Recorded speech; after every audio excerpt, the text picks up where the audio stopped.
12 ming so'mga 200 kvadratli xonadonni istyapmiz. 58 gradus mana. Gazga, svetga aloqasi bo'lmagan tizimni biz Qashqadaryoda qildik. Faqat ko'mirda ishlaydigan. Buni hozir Toshtemir bobodan eshitib ko'ramiz. Toshtemir bobo, katyolimiz qalay ishladi? Rahmat ustakalar, katyolimiz ajoyib ishladi. Boya ta'kidlab o'tganingizdek, bizda qishlog'imizda elektr muammosi bor. Ular ham har vaqt yog'ib turmaydi. Bu pechkalaringiz juda ajoyib usulda ishlar ekan. Masalan, mana pechka umuman tok ishlatilmas ekan.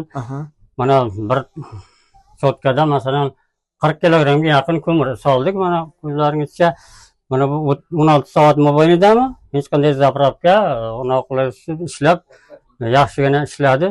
Jarayon juda yaxshi, aylanish sistemalari hatto 60 gradusdan ham oshib masalan issiqlik berdi. Xonadoningiz suv bo'ldi. Xonadonimiz juda siz bundan xursandmisiz? O'zi mana shunaqa darajaga olib chiqadi deb o'ylaganmidingiz? Albatta, ilgarilar bunaqa qilardik. Ba'zi pechkalar portlab ketib, odamlarni noqulay sharoitga solib qo'ydi. Sizlar mana kelib uni haqiqatan ham ko'rdik. Bu juda xavfsiz ekan. Ishlatishga masalan bemalol qishloq sharoitida ishlatsa bo'ladigan pechkalarimiz ekan. Qolgan viloyatdagi qishloq sharoitidagi xonadonlar uchun ham mashqat yo'li tavsiya qilasizmi? Albatta, men tavsiya qilgan bo'lardim. Hurmatli mana yurtdoshlarimizga mana shunday pechkalarni ustakalamizdan qurdirib, xonadonlarda bemalol xavfsiz sharoitda ishlatib qilsa bo'ladi. Katta rahmat. Avvalambor mana shu qishloq sharoitida bitta narsaga qoyil qoldim.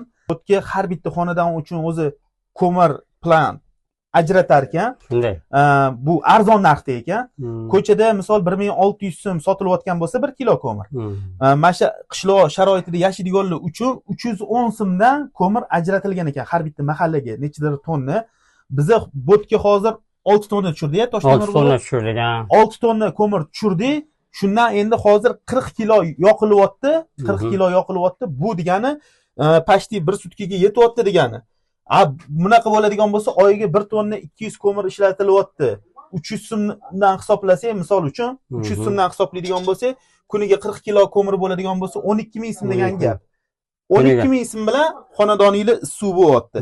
Agar sizlarga ham daji mana 12 ming so'm bilan suv bo'layotgan bo'lsa, shaharda gazga kuniga 50 ming 60 ming pul to'lanyapti gazga. Rasxod katta. Bu yerda hozir mana shu davlatimiz tomonidan ajratilgan ko'mirlarni ishlatilinadigan bo'lsa, nech pulga to'g'ri kelyapti?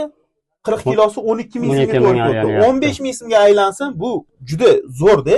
Albatta yaxshi bu. Sovuq kunda suv uylarda o'tirish. Agar ishlov yaxshi bo'lib qurilib olsa, har qanday o'rta hol oilaga ham uncha og'irlik qilmaydi menimcha. Bemalol ishlatib, buni qilsa bo'ladi. Ko'mirlarimiz arzon, mana mahalla tomonidan ajratilyapti. Olib keldik, xudo xolasa, yaxshi efekt berib qilamiz degan umiddamiz. Ma to'plidommi qilgan ishidan ko'nglingiz to'qmi? Albatta to'q. Endi qani sharoitlar ko'rib turibmiz. Hozircha juda yaxshi ishlayapti. Mana bemalol uylar issiq, o'tirib, qishloq sharoiti shular, boshqa emas. Sizga avvalambor to'plidomga ishonganingiz uchun kattakon rahmat deb qolamiz. Toshtemir bobo, agar qolgan qishloqda ham qo'ni-qo'shnilar agar etadigan bo'lsa, biz har doim xizmatda tayyormiz. Bemalol qolgan viloyatdagilar ham bizga aloqaga chiqib, mana shunaqa sistemalarni tizimlashtirib, hammasini katyollar yaxshisini qo'yib, zakonni ishlatib topshirib chiqib ketamiz.